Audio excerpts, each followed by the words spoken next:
नीट परीक्षा, paper leak, शिक्षकांच्या परीक्षा, त्याचाही पेपर लीक, शैक्षणिक संस्थांचं वाढत चाललेलं जाळं आणि मग या संस्थांची खिरापत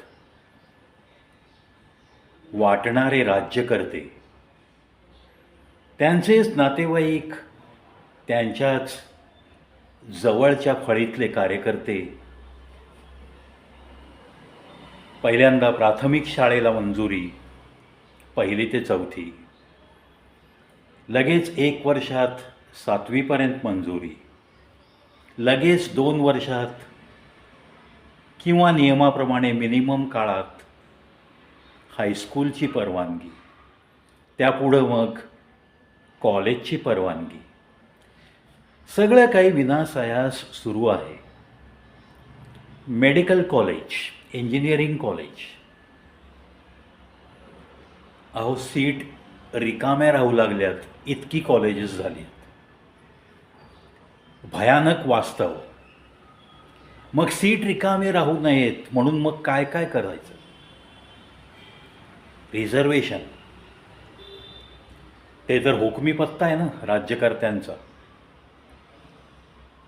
घटनेने घालून दिलेली नियमावली, आमचा हक्क, आमचा अधिकार.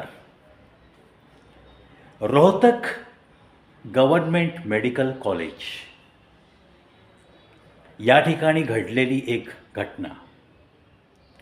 800 मार्काची परीक्षा आणि मग त्याच्यातनं merit list for general category which is always different. वेगळी असते ना जनरल कॅटेगरीची मेरिट लिस्ट वेगळी. कॉम्पिटिशन जनरल कॅटेगरीमध्ये जास्त. रिझर्वेशनप्रमाणे पर्सेंटेज ठरलेलं आहे. Somewhat OBC 27%, SC/ST somewhat 7% to 9%, NT असंच काहीसं 3%. हे सगळ्या गोष्टी, ह्या सगळ्या नॉर्म्स पाळत रोहतक मेडिकल कॉलेजमध्ये, या गव्हर्नमेंट मेडिकल कॉलेजमध्ये परीक्षा झाली. 800 मार्कांची परीक्षा. शिक्षण क्षेत्रातलं भयान वास्तव आपल्या मनापर्यंत पोहोचवण्यासाठी जे घडलं ते तुमच्या कानापर्यंत, आणि अर्थात कानापासून मनापर्यंत. या रोहतक मेडिकल कॉलेजमध्ये 800 मार्कांची परीक्षा, त्यानंतर रिझल्ट डिक्लेअर झाला. 800 पैकी somewhat 585, may be he figure 2-4 मार्कांनी इकडं तिकडं असेल. It makes no difference. मुद्दा मला जो तुमच्या मनापर्यंत पोचवायचा आहे तो इथून पुढं आहे. जनरल कॅटेगरीमध्ये 585 it was cut off percentage marks out of 800. हे ठरलं. 585 पडले, तिथपर्यंत जनरल कॅटेगरीचे विद्यार्थी सगळे आतमध्ये आले. म्हणजेच डॉक्टर होण्याचा त्यांचा मार्ग मोकळा झाला. आता 800 पैकी 585, it comes more than 70 or 75%. म्हणजेच जनरल कॅटेगरीमध्ये 800 पैकी 584 मार्क पडलेले शेकडो विद्यार्थी असतील, ते सगळे वंचित राहिले डॉक्टर होण्यापासून. Particularly as far as Rohtak medical college is concern. परंतु जेव्हा आपल्याला रिझर्वेशनची पर्सेंटेजप्रमाणे काही विद्यार्थी घ्यावेच लागतात, नाहीतर मग संविधानाचा अपमान होतो, त्यावेळेस SC/ST कॅटेगरीतला 800 पैकी 4 गुण मिळवलेला विद्यार्थी, 800 पैकी 4, विचार करा, याला सुद्धा आतमध्ये घ्यावं लागलं. ऑर्थोपेडिक सेक्शनमध्ये त्याला शिकण्याची मुभा द्यावी लागली. कहर आहे, कहर. सब कुछ इंडिया में ही हो सकता है, असंच म्हणावं लागेल.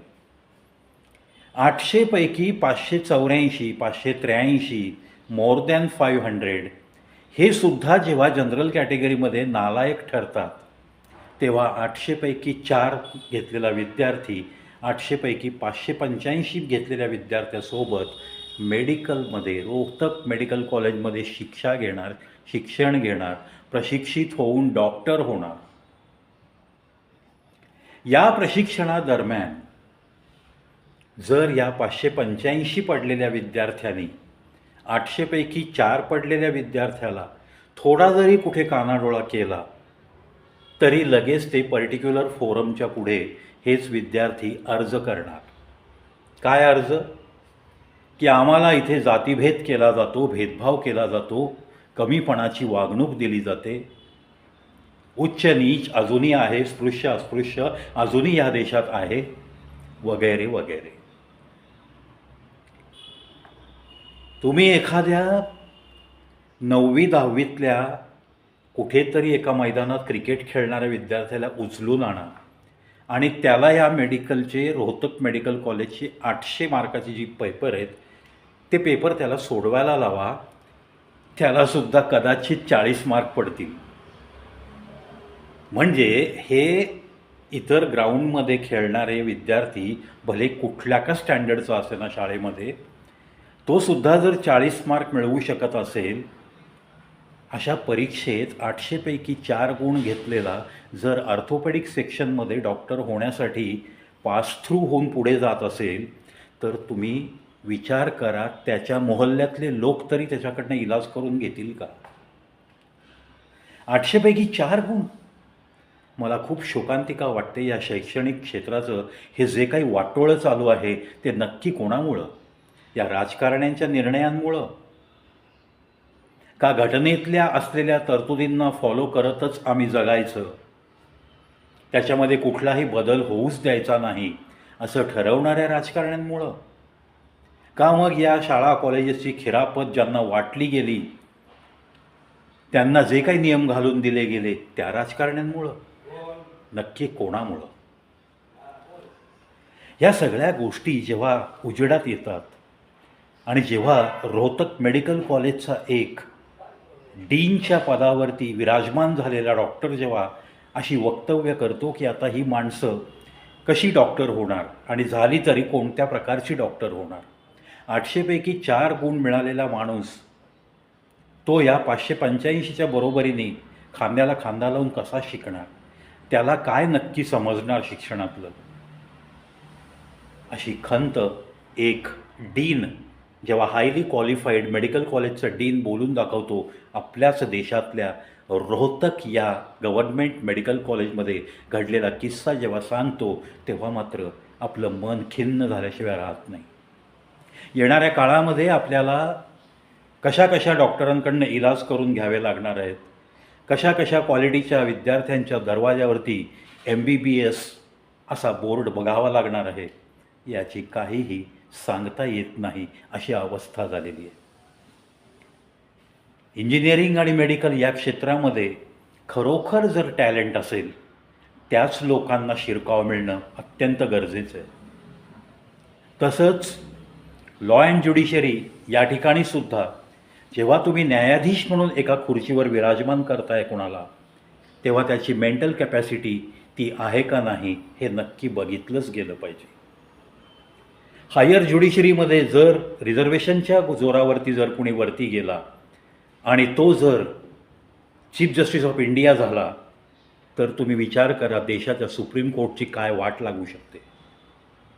In the same way medical क्षेत्र, इंजिनिअरिंग क्षेत्र, सायंटिस्ट क्षेत्र, लॉ अँड ज्युडिशरी, जी काही हाय प्रोफाईल क्षेत्र आहेत, बँकिंग क्षेत्रात high profile job, reserve bank of इंडियाचे गव्हर्नर होताना, अशी कित्येक क्षेत्रं आहेत जिथं आपला देश त्या क्षेत्रांवरती, त्या खुर्चीवर बसलेल्या लोकांवर अवलंबून असू शकतो. त्या ठिकाणी जर रिझर्वेशन कॅटेगरी 800पैकी 4 गुण मिळणारे विद्यार्थी जर पुढं सरकत गेले, तर देशाचं वाटोळं झाल्याशिवाय राहणार नाही. मनाची खंत, जे समजलं ते तुमच्या मनापर्यंत पोहोचवण्यासाठी असलेली ही प्रवेशी धडपड सोशल अवेअरनेस कॅटेगरीमध्ये पहा. हा रिझर्वेशनचा जो काही कहर चालू आहे तो तुम्हाला मान्य आहे का? मान्य नसल्यास कॉमेंट बॉक्समध्ये नक्की व्यक्त व्हा. आज 584, 583, 582 2-3 मार्कांनी त्या मेरिट लिस्टमध्ये न आलेले जनरल कॅटेगरीतली मुलंसुद्धा डॉक्टर होण्याच्या ऐवजी कदाचित BSc MSc होऊन, मायक्रोबायोलॉजिस्ट होऊन अशा काही क्षेत्राकडं ते वळतील यात शंका नाही. पण 800पैकी 4 गुण पडलेला हा विद्यार्थी मात्र छानपैकी एक ऑर्थोपोडिक स्पेशालिस्ट, ऑर्थो सर्जनसुद्धा होऊ शकेल तो पुढे जाऊन, असं मला तरी वाटतं. हे होणं योग्य नाही असं माझं तरी परखड मत आहे. या गोष्टींना कुठेतरी खिळा बसला पाहिजे. या गोष्टी पुन्हा पुन्हा घडल्या नाही पाहिजेत. यांना खीळ बसून या गोष्टी इथंच सत्वर थांबल्या पाहिजेत. अशी काहीतरी नियमावली नक्की तयार झाली पाहिजे असंच मला वाटतं. घटनेमधली जी काही तरतुदी ज्या आजच्या युगामध्ये आपल्याला हार्मफुल वाटतात त्याच्यामध्ये घटना दुरुस्त नक्कीच झाली पाहिजे, भले ती कोणती का तरतूद असेना. जस्ट लाईक 370 कलम from our constitution as far as Jammu Kashmir is concerned, which is deleted now. हे आवश्यक होतं. जसा जसा काळ बदलतोय तशी तशी त्या घटनेमध्ये जर काही बदल घडवून आणायचा असेल तर या राजकीय नेत्यांनी एकोपा दाखवून सर्वसमावेशक अशा दुरुस्त्या नक्की केल्या पाहिजेत का? मला तर वाटतं नक्की केल्या पाहिजेत. तुम्हाला काय वाटतं? कॉमेंट बॉक्समध्ये. प्रवी तुमची वाट बघतोय.